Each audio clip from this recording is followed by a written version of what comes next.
Okay, hey guys, I'm Katie. I'm Jason. And we are the board game mechanics. Obviously, that's why you're here. Yeah. Jason's feeling slightly better. Less coughing. Thank you for being concerned, Liz. Although, like, I obviously love my husband. We do things like a podcast together, video stuff together. When my husband is sick, sometimes I forget how much I love him. She's just putting this on video in case I happen to die over the night, that she won't look suspicious. That's what's going on. No, like, when you take those marriage vows, you're like, oh yeah, and sickness and health. And now I'm like, sickness, man sickness. It's a real thing. Ask any man. Okay? We made it out, almost, people. He's almost done with the sickness. Yeah, almost. We're still together. A couple more days, that should be good. Yep. But that's not why you're here. You're here to talk about games. Right. So we're going to talk about our numbers 180 to 171. So if you're like, 180, we have two other videos. 2? 3? 200 to 191, 190 to 1... Yeah, two more. Two others. Two others. To catch you up, we started at 200, and we're working our way towards 100, because if you're listening to the podcast, we are working our way through our top 100 games that we've ever played. This week we will be having a podcast. We're in the 70s, I believe. No, 70 to 61. Yes, that sounds right. So we're in the 60s. Really good games. Jason and I have an almost identical matchup in the list. I was fixing. Really? Oh, I haven't. You didn't have yours in there when I looked. Yeah. So look for that. And if you're behind in our top 100, you can catch up, since we missed last week's episode due to illness. But sorry. So we're here tonight to talk. Start at 180. Do you still want me to go first? Yeah, keep going. Okay, so my 180 is like a kooky game that I don't think I've seen anywhere else. No. But one of our friends brought it over, and the theme itself almost is what keeps it on my list. And my number 180 is called Wombat Rescue. So, in Wombat Rescue, you play a wombat. You could be rescuing wombats from, like, poachers or something. True. Thank you. All right, sorry. Take that look back on your face. Reverse, thank you. So you are a wombat, and you're trying to get to your babies, and you're trying to avoid the dingo. The dingo could eat your babies. Yep. Which is also great. The cool mechanic about this game is how you move. So, like, wombats, like, leave a trail. A trail of what? Of square poop. So cubes work in this game because in real life, you look it up. Wombats poop in squares. That's awesome. Yes, Aussies. Okay, wombats. These are the craziest freaking animals. Okay, wombats. Have you seen square wombat poop? Are they running around? I don't know. You probably live in a big city and there's no wombats. Anyway, I'm sorry. I moved the table. You know what I'm going to do. I'm going to hit the table. Liz can confirm square poop. Yes. See? So then the cubes work. So I'm like, oh, cubes are thematic in this game. Jason wanted to throw them out. Use something different because suddenly they're on par. I love cubes. I was joking. Okay. I was like, I love cubes. So the wombats leave their square poop. And so then there's poop, like, indicates, hey, this is my area, like you do. Yep. So that you can then move further if you have a poop trail. And they like the smell of their own poop, but not other people's poop. Right. No other wombats. They don't want the other wombat poop. So you're trying to, like, make a good path, like a good delivery system to go get your babies, avoid the dingoes, and you use your poop. Like, the poop, like, helps you move farther at once, because normally you can't move that many hexes or something. Yeah. You make like a network of poop. Yeah, it's a poop network. Square poop network of wombats. So you're getting your wombat babies. If you're the first one to get them all back to your nest, you win. Mm-hmm. Or a couple of them. So many of them, yeah. Yeah. It's fun. Like, I like that delivery system. We were talking about on the podcast, I think, the unique delivery system of Moonshine Empire. Mm-hmm. And this also has, like, a unique delivery type setup system. Plus, there's square wombat poop, and that's so funny. And endless jokes about square poop and dingoes and wombats, and it's great. So, My 180 is great. Wombat Rescue. It's pretty great. This game has no business being fun, but it is fun. We don't own this game, actually, but I'm like, I would play it. Any game with poop is cool. Yeah. All right, so my game does not have poop, but it takes place in Japan, so Katie loves that. I do. I mean, people do poop in Japan, but there's no poop in this game. It's very nice in Japan. The pooping is very nice. Everything's very clean. Yeah, it's very nice. So my number 180 is called The Legend of the Cherry Tree That Blossoms Once Every 10 Years. Or The Legend of the Cherry Tree is what everybody calls it. Mm-hmm. And this is a little push your luck game where you're digging into a bag and you're pulling out cherry blossoms. There's, I think, 5 different colors or something like that. And you're trying to collect sets of cherry blossoms both in front of your screen and behind your screen to score different types of points. In front of your screen, everybody can see those score a certain way, but behind your screen, you're trying to get a majority of the darker colors and the lighter colors to score the most points. Mm-hmm. There's some cards that you can get that use special abilities. You can bust, like every good push your luck game, and it's really easy to play, really easy, plays quickly, easy to teach. Just a great game. So if you can find it and you haven't played it, or you know somebody that has it, definitely play it. It's probably not the greatest push your luck game in the world, but it is fun. Let's just bought it. Ah, nice. So 180, The Legend of the Cherry Tree That Blossoms Once Every 10 Years. And Liz, tell me what you think about it when you get to play it, or if you have already played it. I like this game a lot too because it's so pretty, and it really is. It's like simple, like you're saying, oh, I want to draw out 4 these little flowers, but then it's, oh, what do I keep? Because I can only keep then one color, and if you get a certain amount, like some can go behind the screen, some stay in front, so you're like trying to score in front and behind, making the best of what you've got. It's a little puzzle. The scoring is a puzzle. Yeah, I like that. I really like it. And we haven't played it for a while, and I think that's Been a bit. That's sad. We need to get it back out. There is a player screen, which I always have problems with. I'm always knocking them over. You do need it in this one. You need it. Half the time I just chuck it, but you actually need it in this game. And it is one of those nice player screens that like tells you how the scoring works on it. Yep. So you're not like grabbing it and referencing it, but it's there. Ooh, Clank Legacy is great. Clank Legacy is so We played through that twice. You will not be disappointed. You will not be disappointed. I hope not, at least. I'd be really sad if you were, because it's really good. Okay, my 179 is a really simple game. It's a flip and right? Yeah, it's not a roll and right, correct? Flip and right. Yep. And before I made this list, I would be like, oh, I don't like flip and rights or roll and rights. But there are quite a few on my list, actually. And this one is good. It's called Deadly Doodles.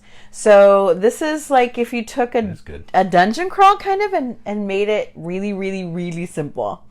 Flip and right. So you are flipping cards that show you directions to draw through. Everyone's got their own little dungeon. And in the dungeon, you can go across and get treasure, which of course you want. You can get weapons, and you're going to need weapons because there are also dragons and monsters in there, and the weapons are labeled certain letters, and so are the monsters. So as you're randomly getting flipped pathways, you want to try and get some to connect the weapons and the monsters together for mega points. Also, you can place traps. You put them on your dungeon, but if someone else happens to go across that in their dungeon, you get points for that. And you're also trying to avoid other people's traps. So you're like, ooh, someone wants to go and get this treasure, so I'm going to put a trap next to it. I'm trying to think if there's anything else you're running over. Coins, yeah. You can't cross over your own path, like the snake centipede thing. And there are walls that you can't get into. It's pretty easy, but it's got enough going on that it's a good time. And there are 2 versions. Pick up either one you want. I think you might have to actually have the first one to get the second one, because I don't think the second one comes with cards. But they're basically the same, just more maps. Right. And I just think it's like it is a fairly simple game. But I like that theme. Like, I think it's neat then to try to be like, ooh, these are what's coming out. These are the different directions. But man, I do want to get the points for getting the dragon. I need this sword to get this dragon to kill it. So there's like an extra layer there of strategy that you might not have in a lot of flipping rights, rolling rights.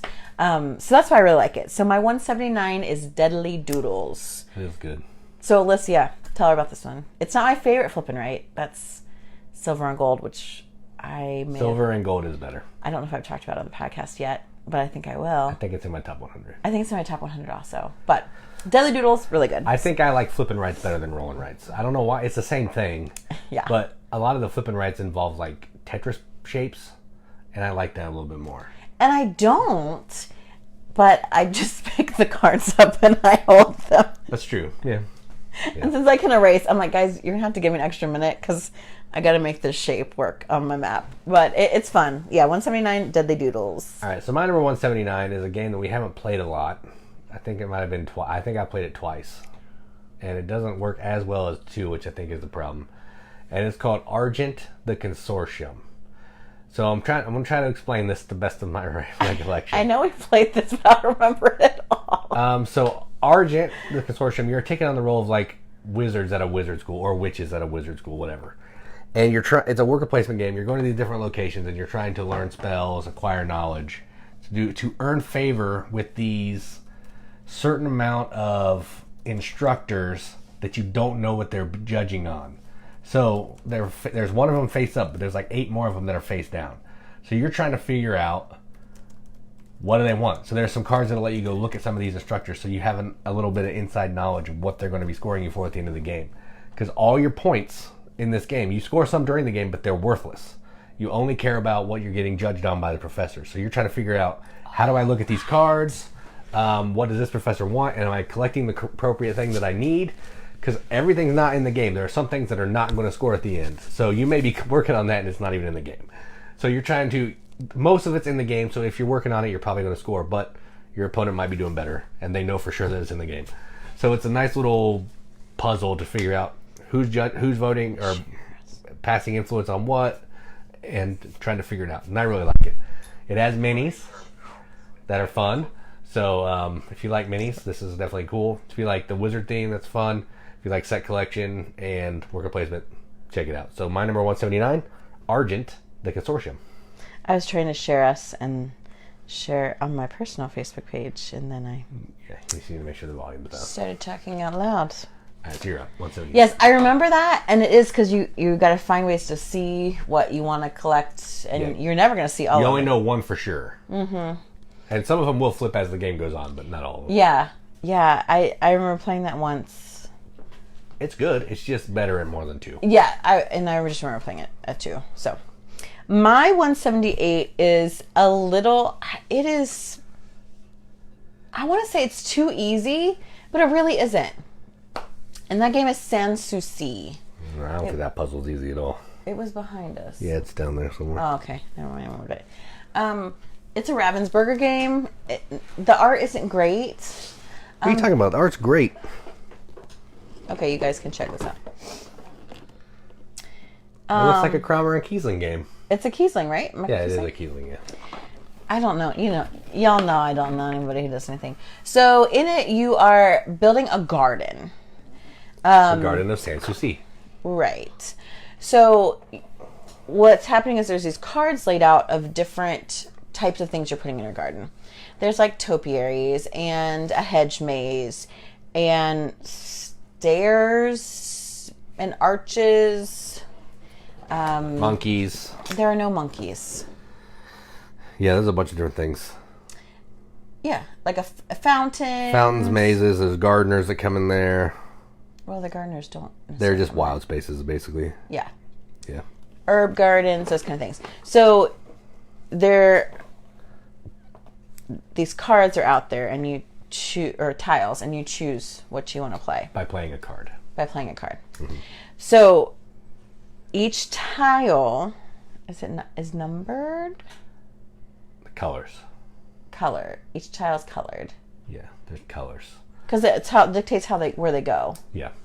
So there's a specific way that you build it. And you've got these little workers that are at the top of each of the different type of garden feature. And you're trying to work them down to the bottom, because at the bottom they make a lot of points. Mm-hmm. You also have like a secret goal, which you specialize in, maybe just one of the arches or something. Yeah. So you want to get that person down the furthest on the arch path.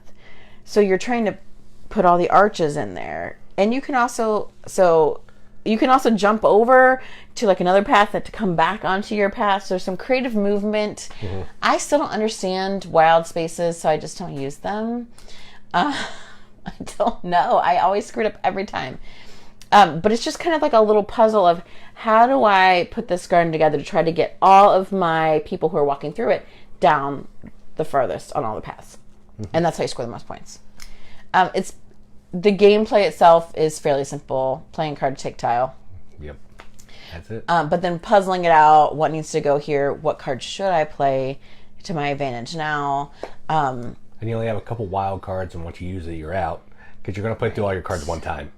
And then the game's over. So you're trying to balance all that. Yes. So there's some thinking to it, but it's simple. It's also, you're really not competing against other people necessarily. Just for tiles. I mean, over some of the tiles, but it's you kind of designing your garden. And I like that about it. So I think it's nice to introduce people so it's not like, oh, I'm doing so much better than you. It's really, oh, how do I work my garden the best? So my number 178 is Sansouci. Not popular by any means, I don't think. Got it at $10, brand new at half price books. $10. But it's worth $10 for sure. Oh yeah, it's in my top 200. I like it. I played it quite a bit actually. I think it's a fun game. If you like tile laying games, sure, absolutely, give it a go. If you like Michael Kiesling games, there you go. 178, Sansouci. All right, my number 178 is a game from Talon Strikes. And I only mention the company because they're going to put me in a game, so I feel like I should talk about them. And it's called Winterborne. Yeah, no one, it's fine. And it's called Winterborne. It's right, I don't know if you can see it. It's right there. Right there. It's maybe just yeah, you can't see that on the screen. Sorry. So what this game is it's effectively like a Mancala style game where you're moving these little people around this little board you have in front of you. And it's going to determine what kind of action you can take out on this shared board. You're trying to conquer these territories to win over these cards. Again, we haven't played it in a long time. To win over these cards to basically just try to score the most points. And it takes place over like 6 or 7 rounds, with the final round being winter. Yeah, it's like Winterborne. a definitive round. And there's a little more to it than that. There's like 3 or 4 different meeples that you're moving around, and they each do a different thing. So you're trying to get them in certain places where they can tax some people, or you can attack, you can buy some cards and do that kind of thing. It's a really fun game. It has some cool production. It goes on maybe a little long for what it is. That's my only complaint. But if you like, it's kind of like a deck builder, sort of. If you like deck builders, kind of, and you like Mancala, this is a game you should probably check out. It's fun. I don't know how readily available it is. I haven't looked for it. I think you could probably find it online. It's not in print, so if you wanted it, you can find it. So my number 178, Winterborne.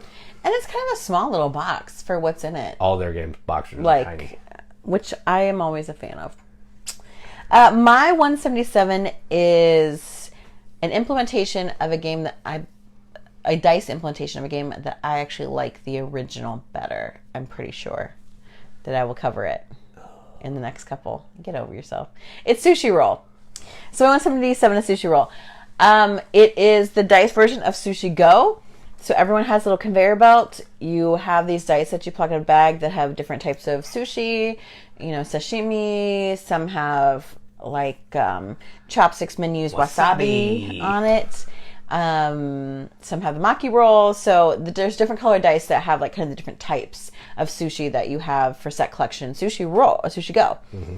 So you roll them, they're on your conveyor belt. Now the thing that makes Sushi Roll different is that you have perfect knowledge. So it's not like where Sushi Go is a drafting game where cards are hidden in the hand until you get the hand. You gotta remember in the card game. Right. You see everybody's hand because the conveyor belt's out in front of everyone. So that kind of helps you strategize differently. Like, oh, they've taken some pudding. I don't have any pudding yet. Like, you can strategize a little bit differently with Sushi Roll. Some people just like the dice. You can trade in. I love dice. Menus to re-roll some of the dice you have, so you can try and mitigate the luck in it that way. I've always loved the artwork in Sushi Roll. The same art. Sushi Roll this is the one that, no, it's not the one that has it comes with these chits to track points. Yeah, Sushi Go Party is the board. I always pull out the board for Sushi Go Party to use if I'm going to play Sushi Roll to keep track, because it's just the chits are jank. Yeah, you might as well just use your calculator on your phone.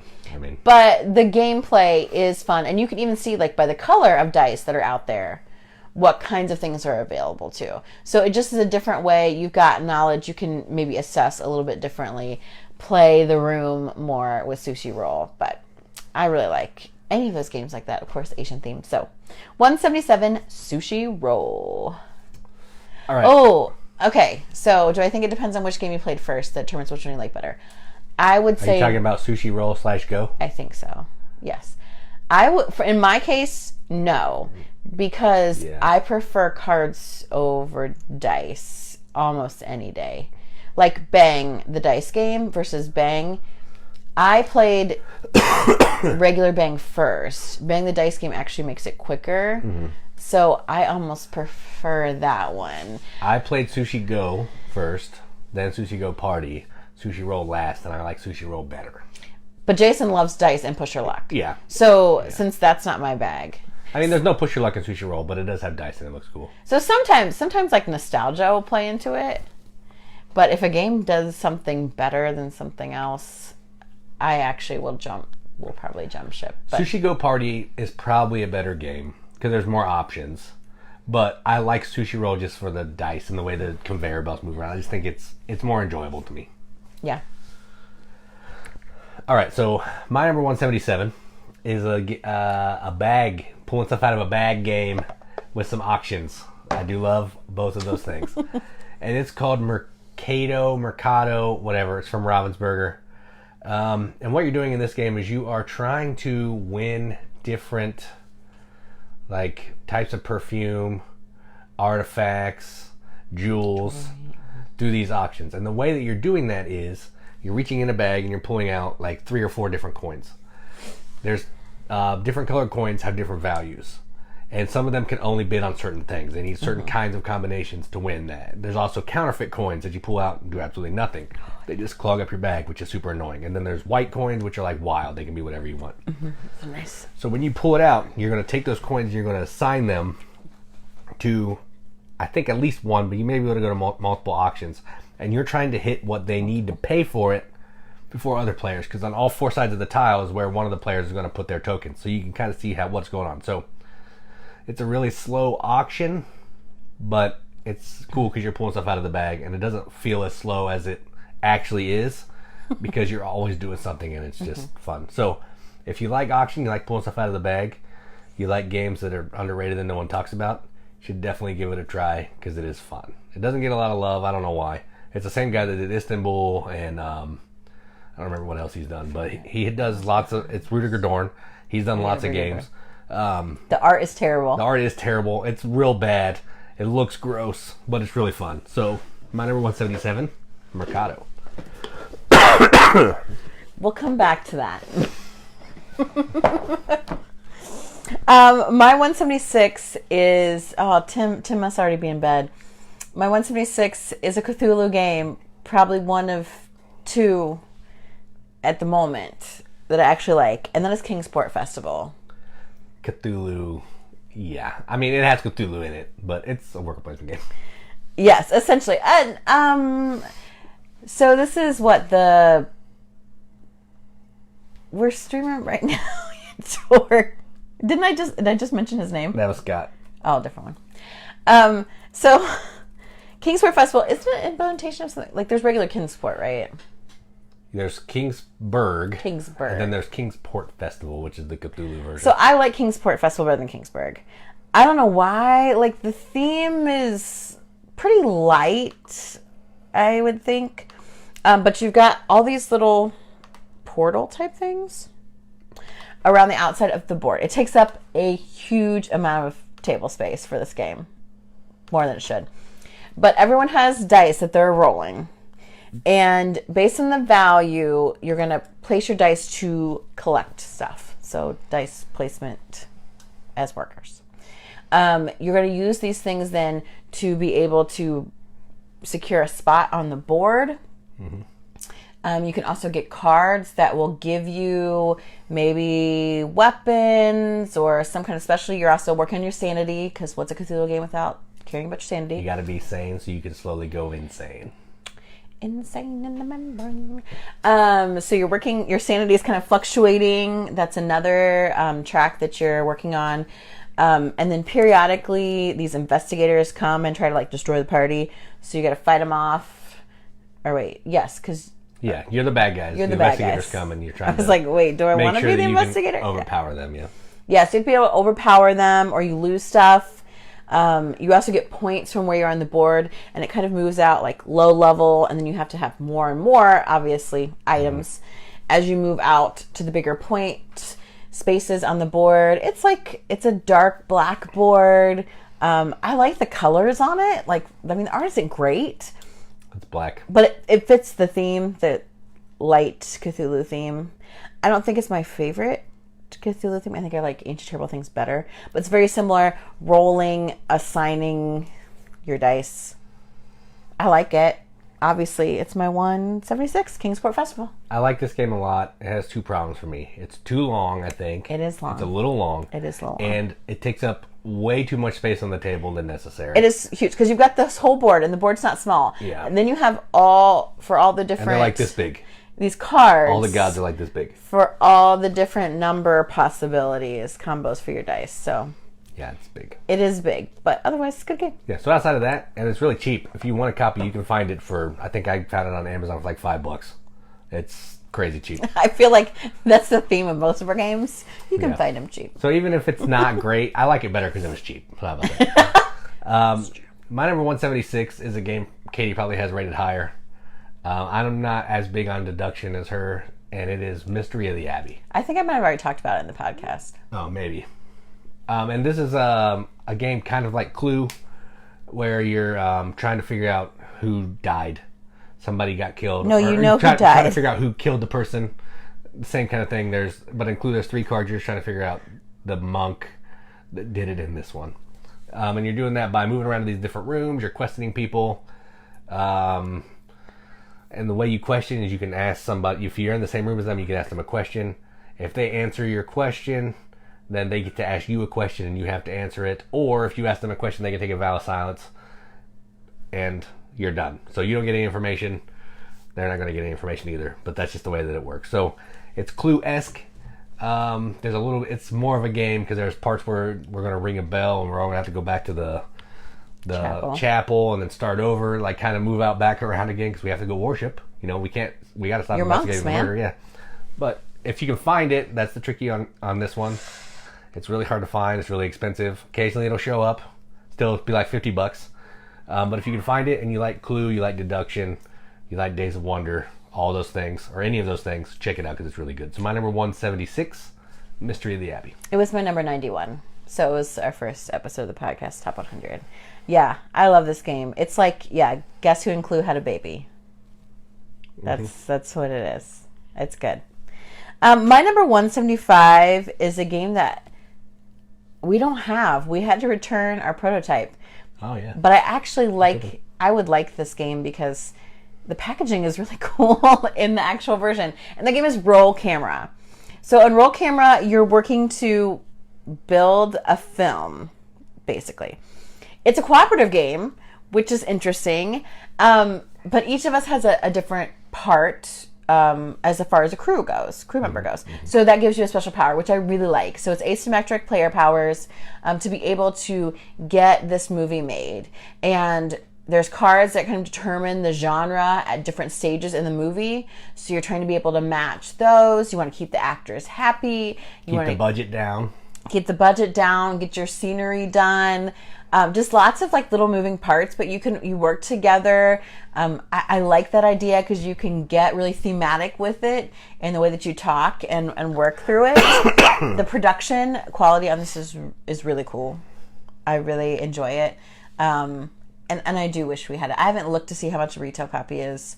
But I think it was like $50 at Origins, but I'm sure you can get it online at online retailers for cheaper than that. Yeah.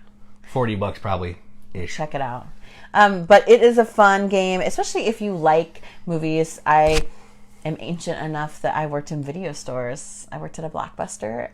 What's a video store? At one point, I worked at several family videos. So and my dad growing up was the manager of a video store. So I am just so used to like the movie, like business type thing. And so it's fun. It's funny. There's some spoofing and stuff, and it's just a fun little cooperative game. So my 175 is Roll Camera.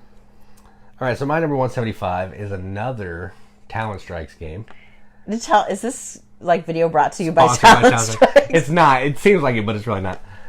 We My number 175 is a game called Night Market. So Night Market is, I don't even know if this is officially released yet, but we got a preview copy. And I still have it. It's up there. You can't see it. It's off camera. Oh, you can see it a little bit. It's right there. So what you're doing in this is you are running a night market. So you're spending the day, thank you. You might need to cough. You're spending the day going around trying to collect different types of goods, like food, ingredients, taking your chef out on the road to try to collect things. Then at nighttime, you're going to be opening your market to be able to sell to customers. And the way you're doing that is this really interesting grid system. You have a player board that's going to be your night market. It's got a series of 9 stalls or something on it. And you're trying to put food in these stalls in certain patterns that the customer wants. So they're walking around the night market and they want to go to this stall and buy some kind of food. And over here, if you can do that, you're going to score points, money, maybe get to keep them as a long-term customer to keep selling to them over and over and over, get a higher paying customer later, and that kind of thing. It's a pretty deep game. Like the way it's 2 halves, so the worker placement part is interesting because you're going between resources to try to gather everything that you're in. There's networks that you can grow. So if I put a guy here, I can get a whole pile of stuff. You can go to some place where someone else is if you have a certain character. It's crazy. It's really good. It's a puzzle, but I like it. And it's also in a small box like Winterborne. And again, I'm sorry, I don't know if it's out yet. Sorry, I like it though. I think it is. It might be, I don't know. I thought Kim said it was. But my number 175, Night Market. If you can play it and you like thanky puzzles and worker placement, grids, you should play it. I've not played this. Who'd you play this with, Brandon? I think Brandon, yeah. He never plays the games with me. I wanted to play it. You know how I feel. It's Asian themed. It's right there. It's got the steamer too. Some steamer on the bottom. It is. My 174 is a game that you might be familiar with by Rudiger Dorn. And that is Mercado. Like Jason said, you can see this better. How you bid. So it's an auction for these different tiles that come out. So based on your player color, you bid on that side with the coins that you draw from the bag. It's fun auction. So there's ooh, what I'm going to pull out. You also can build your bag as you move around the scoring track. You get special. Yeah, we didn't say this. It's a race to get to the end of the scoring track first. Yes. Because Rudiger Dorn loves racing. I don't love racing, but there's enough variety and moving pieces in this that it's really fun, and it's not really that hard. No.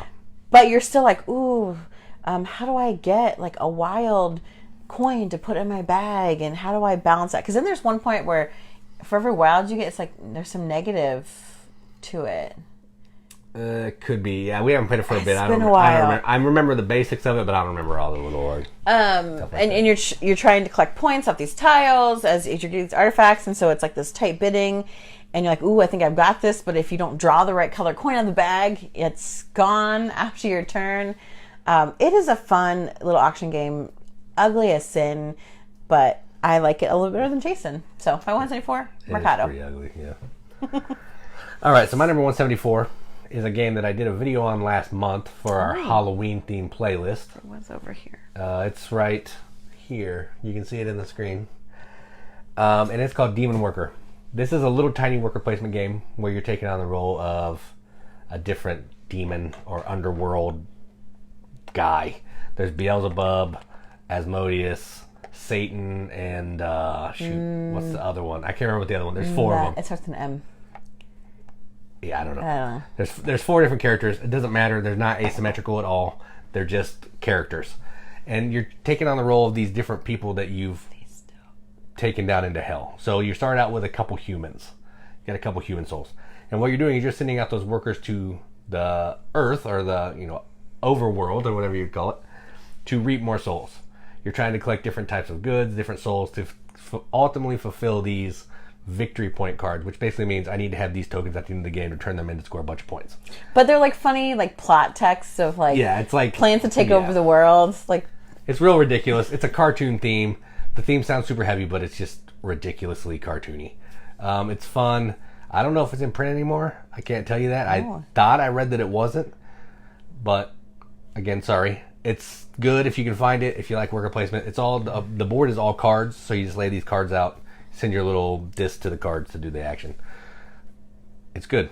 I mean, I don't have much to say about it. You can go check out the video if you want to know more about it, just to see kind of what it does. So mine 174, demon worker.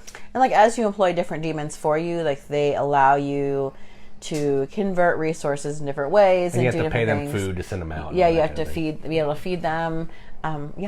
It sounds like you're like demon worker, but it's it's cartoony. Cutesy. It's so cutesy. My 173 is by Facade Games in Columbus. Mm-hmm. Look up B. I remember the publisher. And it is one of these cute little book games. It is Bristol 1350. This is the only one we don't have. We actually don't own this, and we probably should. Mm-hmm. The production on this one is really cool, like all their games. In it, you are trying to escape the plague in Bristol in 1350. And you are doing that by riding on apple carts out of town. And the carts are like actually cute little metal carts. Like they're awesome. Metal, yeah, they're real nice. So you're doing that by like your pawn can jump into other carts. You can move carts on your turn, jump carts, move other people out of your cart. Yeah, there's three. And different try not things to get the plague. Yeah, there's 3 different things you can do. I can't remember what they all are. So as you're drawing cards, you could end up with the plague. You don't want that to happen. Once you have the plague, you always have the plague. You always have the plague. Like most of their games, once you become the thing, you always have the thing. So you're trying to get out of Bristol first without having the plague. Or someone on your cart with the plague. Yes. So since people are jumping in carts and stuff, someone could jump in your cart and you're like, crap, do they have the plague? Because if they have the plague, they're going to give me the plague. It's terrible. And I can't win if I get out of town with them. So like, how do I bump them freaking out of my cart? Like, it's a cute, and it's short, fairly short. The track's not very long. No. Again, with that nice play mat that comes out of there. The nice little metal carts. I like the colors on it. Their different. Production is amazing. You're rolling because the dice have colored Apples and different things on it, yeah. So that's like helping you like score points, decide how you can move and what you can move and do. It is a fun, like neat, just little easy game, and you could easily carry it with you in a purse and play at a restaurant or whatever. Just take up a lot of table room. So that is my 173 Bristol 1350. I think it can play 2, but I wouldn't recommend it. This is one of those games you want to play with. The higher the better. Yeah. More chaos than this, the better it would be. That's true. Do you have the plague? Do you have the plague? Do you have the plague? Get on my cart. So my number 173 is another game that Katie's never played. And it's a worker placement game called Snowdonia. And this is a worker placement game where you're trying to build railroad track in Snowdonia. I don't know what the theme is, but around the board there's a bunch of cards that are railroad track cards. And what you're trying to do is you're trying to clean rubble off of them and build the tracks. You're trying to build the track all the way around the board to end the game. You're doing that by, and the game also fights against you. It's going to have a timer as well, and it's going to build some of the stuff, so you're trying to do better than the game is. Standard worker placement stuff, go to the spot, get the thing, but everybody's competing for those cards. You can do a little bit of messing with people by playing some cards on them. It's a little meaner than I like, which is probably why it's lower than some of the other worker placement games that I like. But it's a cool theme, and it is a fun game. Again, it might go on a little too long, but it's enjoyable. So if you can find a copy of this, I don't know if it's readily available. I don't know. I don't know anything about any of that stuff. But if you like worker placement, you like trains, any of that, check it out. 173, Snowdonia. Oh, see, Scott says it's way too low for Snowdonia. I've only played it a couple times. Again, it might be higher. And I've never played it, so... Yeah. And I have some expansion cards as well that I've never used. So again, if I played it more, like some of the other ones that are on my top 100, it might be higher. So there is that. That's true. My number 172 is a Christian themed game, and while I like the idea of those games, most of them are terrible. Hot garbage. Bibleopoly. I'm looking at you. Yeah. Amongst many. But this game is actually like reverse pandemic, and it's wicked hard, but it's good, and it's called Commissioned. So in Commissioned, it's a co-op game, and you are like members of the early church, like, but it's not the Acts, but it takes place in Acts, right? Yeah, you have apostles. You're playing as one of the apostles. So like Peter and Barnabas. Yeah. There's 4 or 5. If you have the expansion, there's 5, but there's 4 apostles and there's 2 females in the expansion. Are you sure that's commissioned? Yes. Commission the Act has the females. Okay. Yeah. I always get them all mixed up. So you're going to these different cities. So you're spreading cubes is like spreading converts, and you're trying to get so many converts in so many cities before all like these really mean cards come and basically put out the candle. There's like a candle timer that goes down. It is hard, which is why it's not higher, because I'm apparently sensitive and don't like games that slap you around.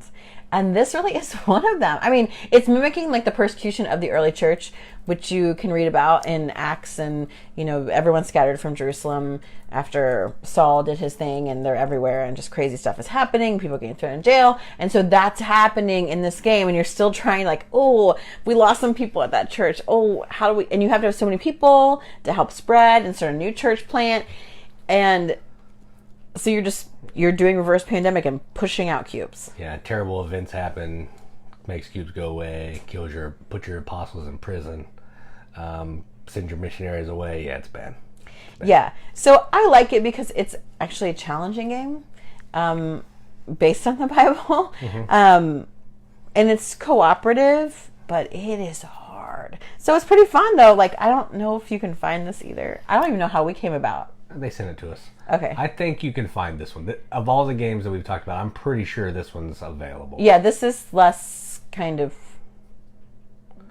This is more mainstream than some of the other ones. And even if you're not into the Christian and Bible theme, this is still a fun game. You can just look at it as any other religion if you want to, like, whatever, or fake religion, whatever. It's a fun game. It's still fun. Yeah, because it is, you are thinking like, how do we grow my cubes or whatever in this area and this area, and how can I get over there? And if you want it to be a virus, how do you make the virus take over the world? Yeah. Think of it as COVID-19, the board game, if you want to. I don't know if we want to retheme it, but like that. But anyway, so my 172 is commissioned. I don't know what company makes this. I don't know who designed Chara it. Games. Oh. Chara. Chara. Yeah. They also do Soul of the Empire, and I think there's one other one that we don't have. There you go. 172. All right, so my number 172 is a game I like quite a bit, but it's hard to teach. Every time I play it wrong, which also makes it difficult to get higher as well. To play well. And it's called Terra Mystica.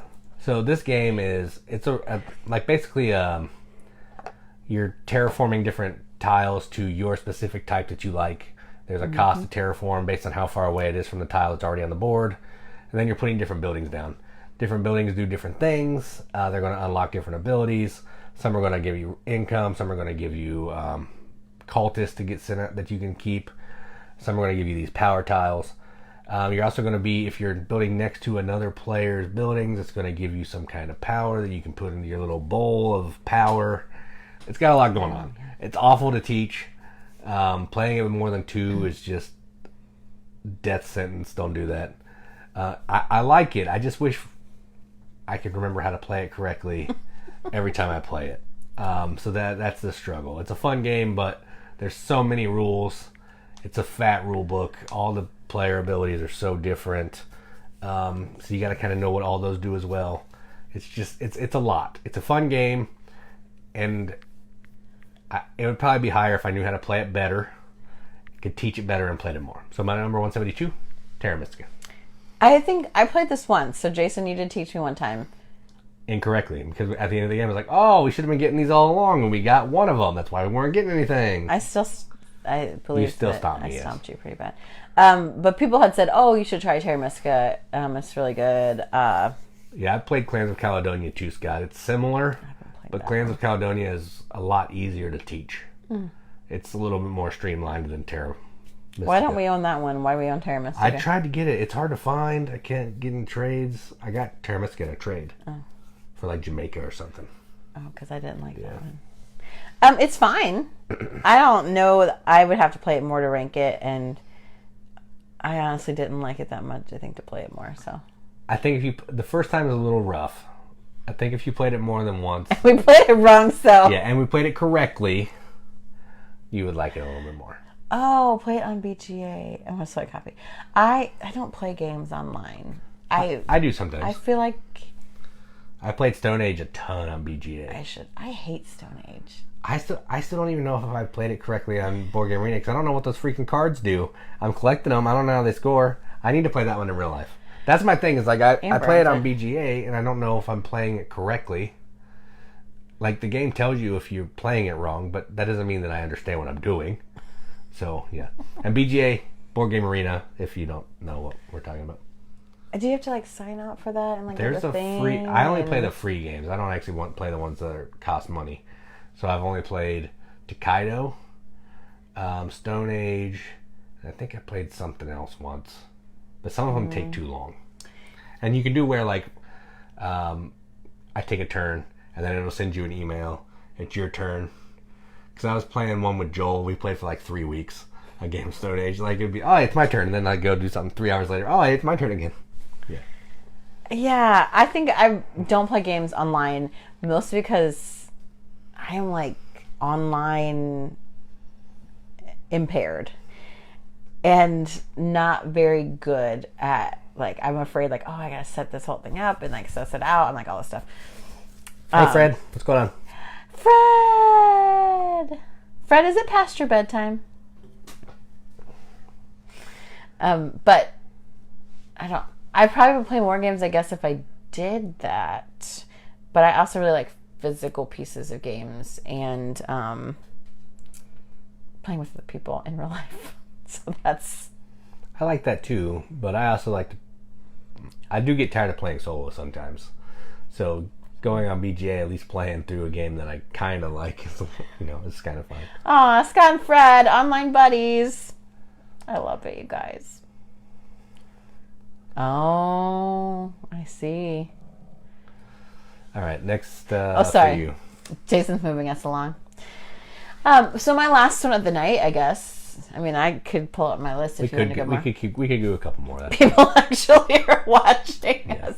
We can go. Live. We'll do like 5 more. Okay, so my 171 is like a basic intro game, one of our earliest games, but people love it, and I actually prefer this version over a different one, and that is King of New York.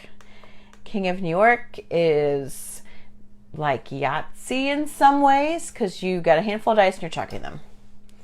And after 3 rolls or so, at most, you decide I'm going to do. Then I got to do what's on the dice. So you can attack. You move into New York, and you're all these monsters, and you are trying to take over the different places in New York. You can move into Manhattan, and then you are like the king, and you are fighting everyone. You can attack the person who is currently in Manhattan, so it's like a King of the Hill kind of thing. You can also go around and like crush buildings and military tanks and all kinds of things like that as well, and get stars that way. You can roll stars. You can get cards. I like it because I feel like there's different paths to victory, which is why King of Tokyo is out for me. King of New York is amazing. Even though I love Tokyo, obviously, like my heart is with what a sellout.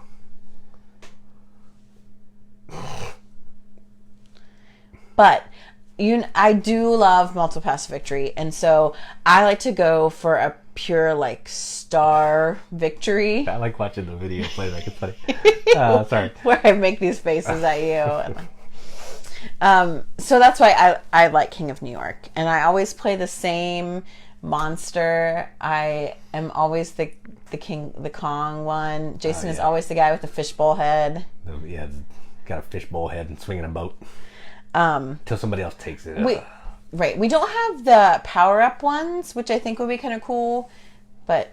Just regular is a ton of fun. Yeah, but yeah, and we introduce it to people who don't really play games that much. They know how to dice roll, and they think that's fun. And there's like, if you want to attack people, you can. If you don't, you don't.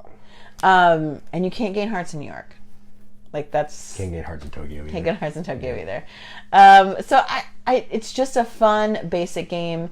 And for me, I noticed this time when I was making my top 100 list, the games that rank higher, while I do still love super crunchy, thinky Euros, the games that have really moved up are the ones that I feel like I can get more people to play, that everyone enjoys having fun, even if it's maybe not a better game.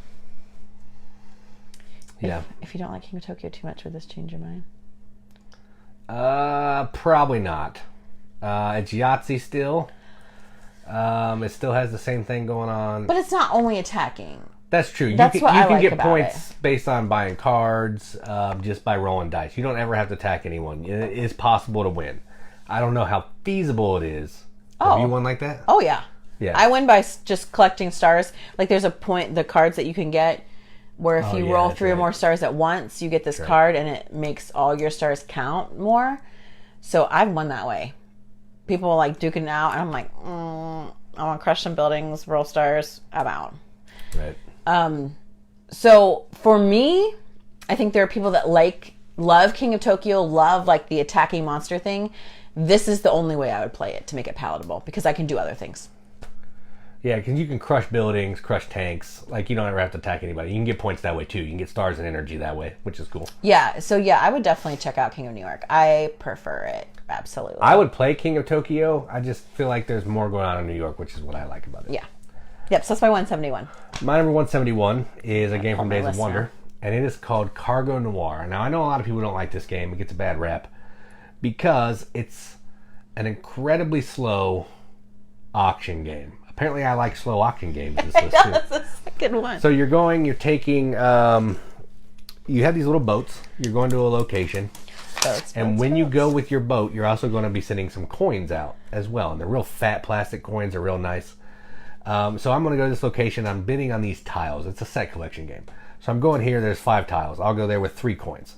Then it goes around. If someone else wants to outbid me, they go there with 4 coins. Then when it comes back to me, any of the auctions that I've won, meaning I have the most coins there, I lose my money, I take my boat back, and I get all the stuff. Any that I've lost, I can either add money to that auction, or I can just bow out, take my money, go somewhere else to try to get other tiles.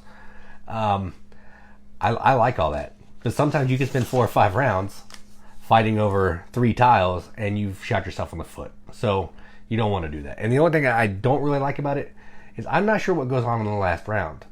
Because in the last round, you can still put bids down, but then there's not another round. So the last round is just really confusing to me, and I don't understand what happens. But up to that last round, I have a good time. The last round, we just kind of wing it and go from there. But up to the last round, it's a fun auction. If you like set collection, check it out. You can get this song. You can get this game for a song on BGG. You can trade for it. People sell it for like $5 because they don't like it. And I think they are so wrong. It's so good. So my number 171, Cargo Noir. Fred, we're not starting again, Fred. We're not. I'll give you a recap at the end after we do our next 5. I'll post it to YouTube and you can go watch it. We're thankful you're here. So my 170 is a classic, and it's good. It's good. So by being 170, that's. Man, I had this on the podcast. I know. You like it more than me. I love this game. Because you're better at it. I am not that good at this game, but it is a good game. And that's Century Spice Road. I feel like it's a must-have in a collection. There's so many people that we've taught this game to. Everybody can play this. That don't play games. Like, just out of nowhere. Don't play. And they're like, oh, hey, yeah, I'll play a game. Whatever. Let's sit down. Like, oh, I don't know. But the production is good. So it's basically a goods collection and exchange game to fulfill contracts. That's it. Mm-hmm. I have not played the Gollum edition. I haven't even really looked at the artwork, but a lot of people love the artwork. Like, right out the box, it has good components. It's got the little bowls for your spices. The nice tarot-sized cards are pretty artwork. The metal coins, like... It's just that are not even necessary. They're just extra points. No. You don't even use them as coins. They're just, hey, you completed this one that has a coin, you get an extra point. It's so nice to handle. I am just really bad at economic games because my brain is thinks in words and pictures. So economic games, I'm like, okay, what's the best exchange rate? I don't know. So I just pick a contract and I just go for it. And that's where we're at. Jason is like, I only have 5 cards. I'll play the whole game with 5 cards. I'm like, what the? I have 20 cards and I still don't know what's going on. But it's good. Like, it's good. And there are people that get that basic exchange that would maybe not get a different kind of game. A game with more complex rules. A game with maybe more direct worker placement. So I just think this is really great. It's a good game. You need to have it. The spice artwork. Oh, they have gems in the golem gems? Yeah, instead of cubes, it's the like those gems like in Fantastica, that kind of thing. Oh yeah. I've only played Eastern Wonders once. That's my least favorite, Fred. That's the one where you're moving the boats around. Oh yeah, I like that one. New World is the worker placement one. And the New World one I've only played once. Yeah. Also, I think I would like to play those more because I think they're so good. I don't know, there's something about Spicer. It's so smooth, so good. I like the boat one way better than Jason does. I would play it more. I despise that one. I don't understand why. I think you just had a bad experience. That could be. I don't know. Maybe if I played it again, maybe I'd like it. Brandon and Josie have it. They have all the other 2 that we don't have. I know. We need to do the mega game. We need to do the mega game. I'd like to play them all together. But I'd like to play the other 2 again because I had a good time playing those also, and I liked it. I think you didn't like the boat one because I beat you, and I lose all you're the Mr. time. Spice Road. I lose all the time. I don't care about that. And the Spice artwork also has like nice color palette. Like, I just like that color palette. It's soothing to me. Yes. So I want to try to combine them together, but I'd like to play the other ones again. It's a good game. I would always recommend this game. So 170 Century Spice Road. Oh yeah, I would play it anytime anybody wanted to play it. I would play it. Oh yeah. My number 170 is a game that we don't own, but I've played it 3 times. Oh. And it's called Whistle Mountain. So this is the second in the Whistle series. There's like Whistle Stop, and then there's this one. I don't know if there's another one or not. I think there might just be 2. And what you're doing in this is you have these different airships. You have these airships. It's kind of like a worker placement thing. You're going to send these airships out to a place to either get new tiles, like polyomino tiles, to put on this like scaffolding looking grid thing. Mm-hmm. You're trying to get different machines that you're going to be building on this scaffolding looking grid thing. Or you can send it out to the scaffolding to collect resources around the scaffolding or put it on a machine to run the machine. So basically what you're trying to do is you're trying to get a bunch of resources, build stuff, rescue workers that have been fallen into the water because you're on the side of a mountain and you fall off the scaffolding to score points. Yeah, which is weird. It's a pretty bizarre theme. There's like a timer. When the water gets too high, it's going to wipe out some of the machines, but it's also going to trigger the end of the game. So you're trying to do, the higher up you can get on the mountain by building things, the more points you're going to get, and just the better you're going to do, probably. I'm terrible, so I don't know. But if you like cool worker placement games, check it out. So my number 170, Whistle Mountain. Au contraire, I have played this. You did play it, yeah. You played it with Chris. This is makes his case. Played this. So I was not good at this. At least I was not good at the polyomino portion.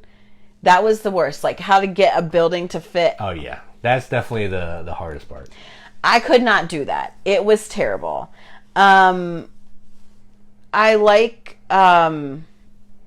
so there's a tactile bit to the bits, the big airships and stuff, and when you place them that cover things, I like that. I could do that. That's fine. Put my workers on, whatever. I don't think I did well at this game. I honestly don't remember how it shook out. It was probably bad. Whistle Mountain is more of a Euro. I haven't played Whistle Stop, but that's like a tile placement game, I think. But this is like a worker placement Euro game where you have to do a little bit of everything to do well, but you don't have to do everything, but you should try to do at least some of it. Yeah, it's that standard worker placement Euro deal. Yes, but I enjoyed it. I would play it again because the first time I'm like, what? And the little ships fit into these different slots at different sizes, which is cool. When you bring them back to your board, different things happen. I liked it. I think I was terrible at it, but maybe I'm just remembering being terrible at it. Yeah, I can't remember. I played both games. I think I did pretty bad. I think I did better the first time than I did the second time. But it's a good game. It's not ranked for me because I would need another go at it, but it's a pretty... Maybe I played it twice. I think I played it twice. It's a neat little game. I said 3 times, but I think twice. I'm watching, like we have the video up so we can make comments. I made Jason put his list over top of my face so I can't look at my face. Then underneath all I see is my hands gesturing wildly underneath Jason's list. Yeah, it's pretty funny. So if I'm distracted, that's what I'm doing. Looking at myself. Oh, yeah, I agree. When there's not colors. Yeah, Fred.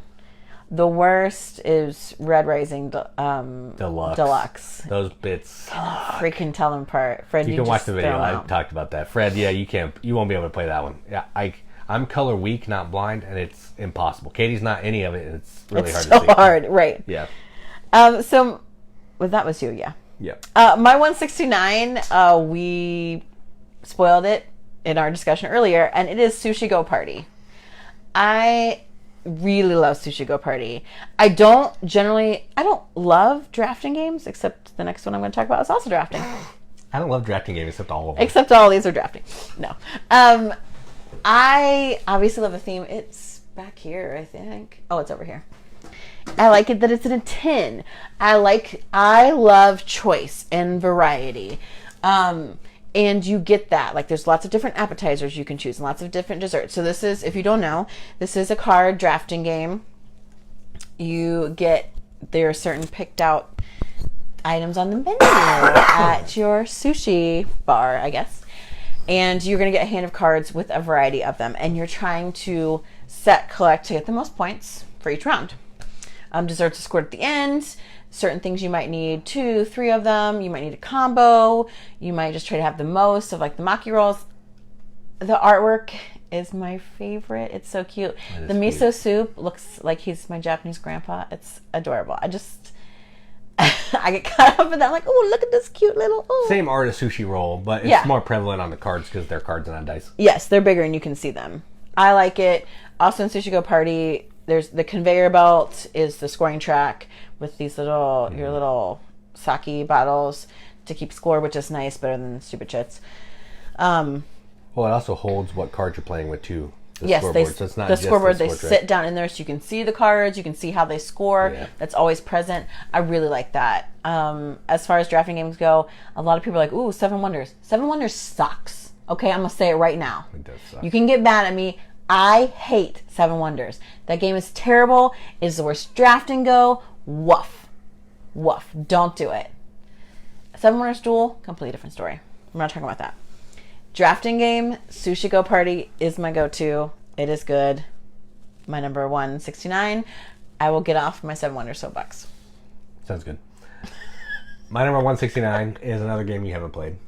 Dang it. This is the list of games Katie hasn't played. I've only played it one time with Brandon, but I liked it. And I think playing it at higher than 2 would be even better. Okay. And the game is called Yedo. So this is essentially Lords of Waterdeep in Japan with some auction, some set collection, and this little guy that comes around and slaps you around. So it works the same way. It's a worker placement game. You're going to a section and you're doing whatever you can do with that section. You might be able to hire some geishas. You might be able to get this different kind of thing. You might just need to be in this location to fulfill contracts.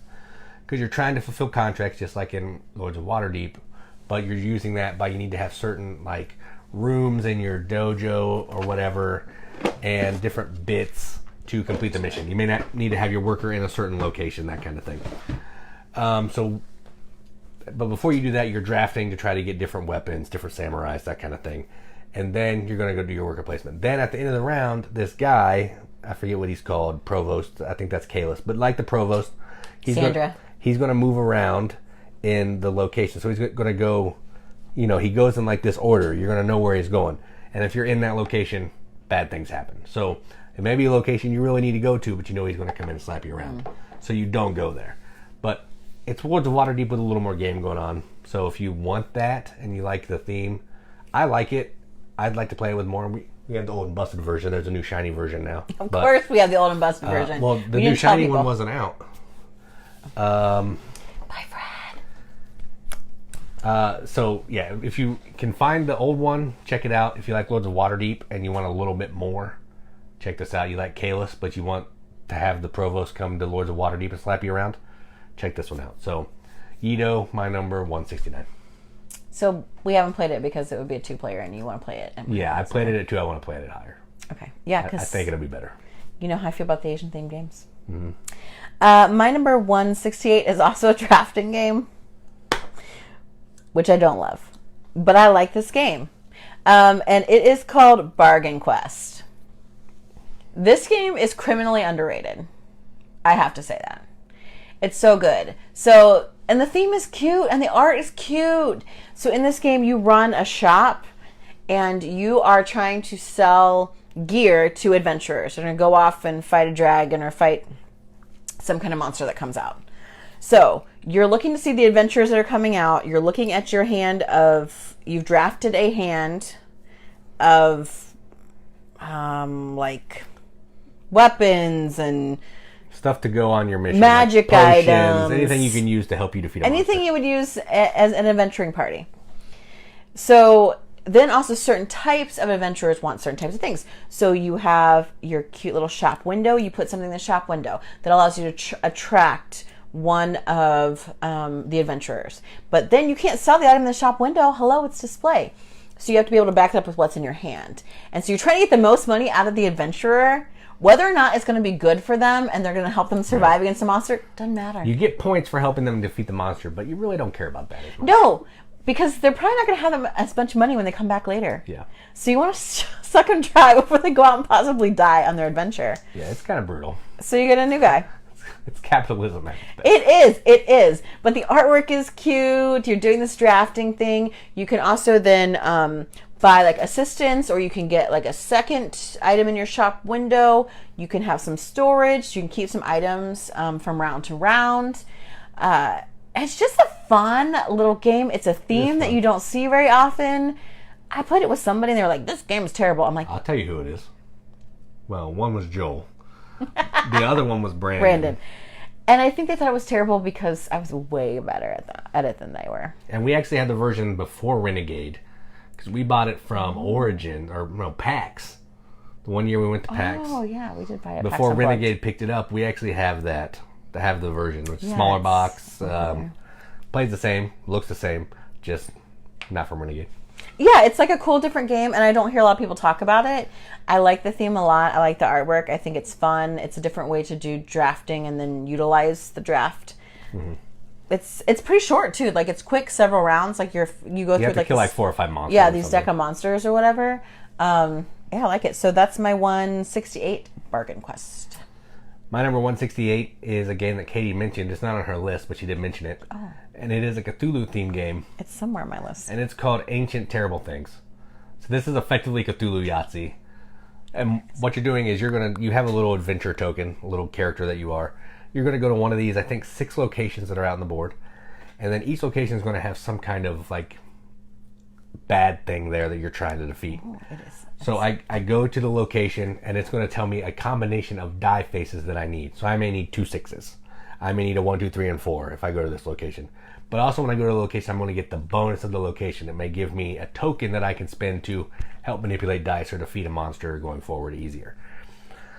But effectively, you're trying to kill monsters to score the most points. And you're doing that by rolling dice. Then you're going to be able to go down to the store, buy some cards if you have some cash, because you have to get coins as well. If you don't have cash, you can't buy anything. But you can get some cards to help you. You might get a gun. Let you roll like an additional die on your turn to help out. Like a lantern or something. Lantern, yeah. You could just buy a card that gives you points, whatever. There's a whole bunch of stuff.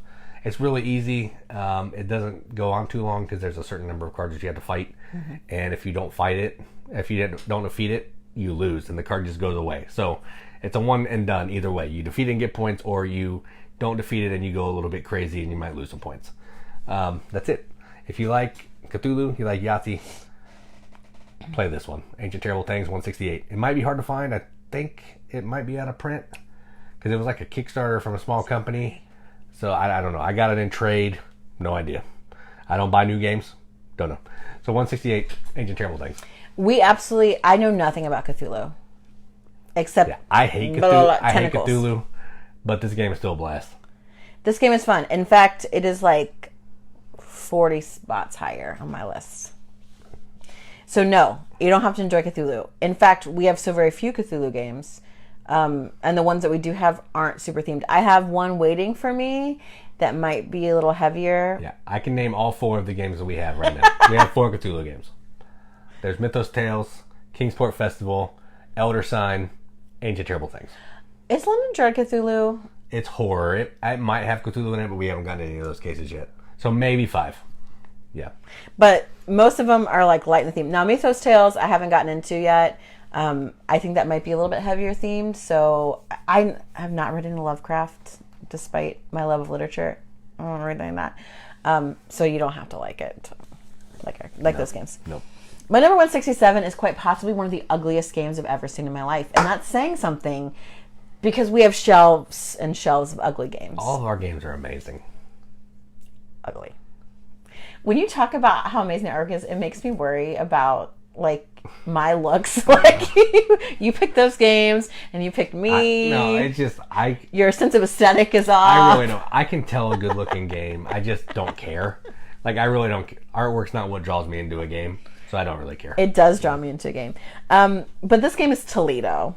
This is pretty gross. So I mean, it's a Martin Wallace game, so disgusting looking art. Martin Wallace. They go hand in hand. Now, I would never say that I love Marty Wallace games, but I think one of my top 10, top 20 games is Martin Wallace. And there's a little sneak peek for the podcast. I like Marty games. You do. This game, Toledo, you're making swords. Scott gets it. That's fine, Scott. You couldn't be wrong. Scott likes Pittsburgh teams. Come on. Like he knows an aesthetic. Black and yellow, please.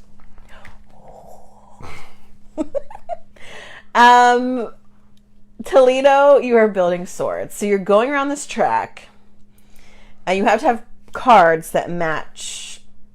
Is it numbers or colors? I've only played this once, but it was really fun. Like I really liked it, despite how ugly it was. It's probably numbers because that would yes, because it's like you can play multiples of the same number to move that many spaces. Right. Yes. Yeah. So you're moving around this track. It makes me think of Candyland in some ways, but it's kinda, yeah. And different spots are going to give you like jewels that you can use to put on your sword hilt, metal. You can build new buildings down. Yes, and you're laying buildings down when you first go out to you can then get cards from people if they land on your building. So then there's like this cool like taxing mechanic that happens, and you're trying to forge the best swords. The best. Both? You have to forge a good sword, and you also have to deliver some to the palace. Yeah. So there's like you want it to be good, but if it's too good, it takes you forever. I actually didn't really like this game. I forgot about this game. I think it might be higher on my list if I would have remembered. I was close to winning on this game. So I played like spoiler and just like made everybody land on my stuff. Yeah, and she put all of her tiles down, so then there were no places for anybody else to put their tiles down. Because there's like 6 or 7 spaces, but there's like 15 tiles that people have between them. So you're like, well, I'm not going to get any. So you can either move, or you can place a tile in your first several rounds. Yeah. So I just didn't go anywhere. I just placed all these tiles. So then when I move, I'm not getting taxed extra cards because I'm laying on my own stuff. I think you get a bonus if you land on your own thing, don't you? No, it's just you don't have to pay extra. Oh, okay, right. You're always paying me a card if you land on Yeah, it was mine. annoying. We would draw cards and then give you one every time. It was great. Like I just loved it. But I also did well. So it's like this cool balance of I want to get to deliver swords. So I'm kind of quickly moving. I have to have the right cards to do that in order to move with the numbers that match to kind of keep a run going. But I also want to, have swords that have gems and, like make it good. But yeah, the artwork is so ugly. But it is like there aren't that many games about sword crafting. There's one called Sword Crafters. And this one's cool Toledo. too because you have like multiple different workers that you're moving. Because once you get somebody up to the castle, they're stuck in the castle forever. So you're trying to balance, the game's over when I think one person gets all their people up there. Yeah. But you're trying to balance, I need to do all this stuff. I got to deliver this sword, but I have one guy left. So right. How often do I stop and where do I stop? It's a fun little game, and it's kind of obscure. Because Marty Wallace is amazing. Kind of obscure because Martin Wallace, and he's known for being boring and having ugly games. So, but I was surprised at how much I like this. So my 167 is Toledo. This might be on mine. I didn't think I remember rating it, but I don't know. I do like this game the more you talk about it. Your top 100 is like I fixed so it, fake news, and you don't even know if you ranked Toledo. I will look. Well, you're talking on your next time. I'm going to look. My number 167 is a small card game. Ooh, it's just auctions all the time. And it's called For Sale.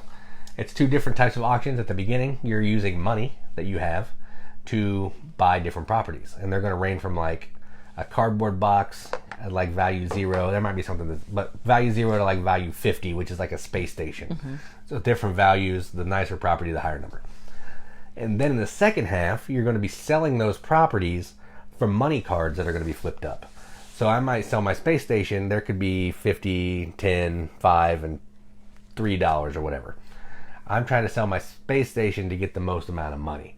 So you're trying to figure out when you're going to sell your property, who else is going to sell their thing, because highest number gets first dibs of the cards, and all that kind of thing. So it's interesting. It's two very different auctions, but at the end of the game, you're trying to be the person that has the most money. Really easy to play, really easy to teach. You can play it to like 6 people, I think, which is pretty nice. If you like auctions and you like cool card games, check it out. So my number 167 for sale. All right. So we're going to stop at 166, I think. Yeah, because we're having internet issues. So. And I have to pee. I drink a lot of water, guys. My 166 is a really new game to our collection, and it is a spiritual successor. It is not at all. It just happens to have the same picture of the same animal on it. And that is Camel Up off-season. Yeah, they're nothing alike. They're nothing alike at all. I'm almost positive Camel Up is higher on my list, way higher. But this game is really interesting. So forget anything you know about Camel Up. Just throw that out. And in this game, you have camels. You have 4 camels? You have 4 camel caravans, yes. 4 camels. And there are these stacks of cards that have goods. Each camel can only carry one type of good. So you're going to want to try to get these cards that match the space you have, because each camel carries a different load. The space you have for the particular type of good. But not all the cards are visible. So you may see, oh man, yeah, I need that kind of fruit. I have room for fruit. But what's underneath it? I don't have room for any more pottery. And so if you get too much of one thing, your camel falls over in the sand, collapses, and you lose all your stuff. Yeah, for some reason you can't pick it up and put it back in the camel. It just gets buried in the... It's quicksand around the camel, apparently. Right, camel's dead. Yeah. Then you can get another camel that can only hold 4 things. Or your stuff like gets sucked in the sand. It's worthless. I don't know. It gets breaks. Camel falls on it. Everything's broken. Fruit is smashed. Rugs are soiled beyond repair. Whatever. We don't have to go there. But it is kind of this neat, like pulling cards out of this tower, which is completely unnecessary but looks cool. It does look cool. And like you have some cards that allow you to manipulate the stacks and what you can see and what you know and those kind of things. Great. It's cool. I like that. Because there's push your luck in, ooh, I want to take that. Yeah, because you never know what all the cards are. And then you score one thing. And so like there's a bunch of different types of fruit, but you score the lowest type of fruit that you have, and you're like, oh man, but I wanted all these other fruits. You could have 3 pineapple, and then you get a stupid orange, and then you got to sell that flipping orange. Sell one orange. Sell an orange for $2 when you could have made 15 from your pineapples. Yeah, it's tricky. So there's like this selling, set collecting, push your luck, and there happens to be camels.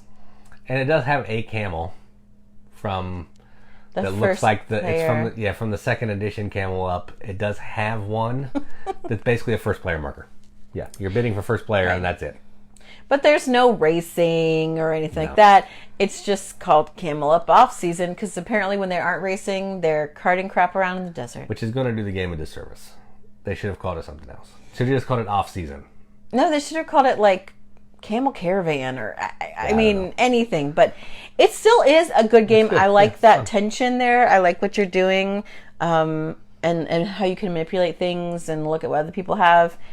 I'm terrible. I was terrible at this game. Oh, you were terrible. I had like $12. Your camels kept collapsing. I had $12 and you start with 5. Because you keep pushing your luck and the camels collapsing. I didn't mean to push my luck. It just so happened that's what happened.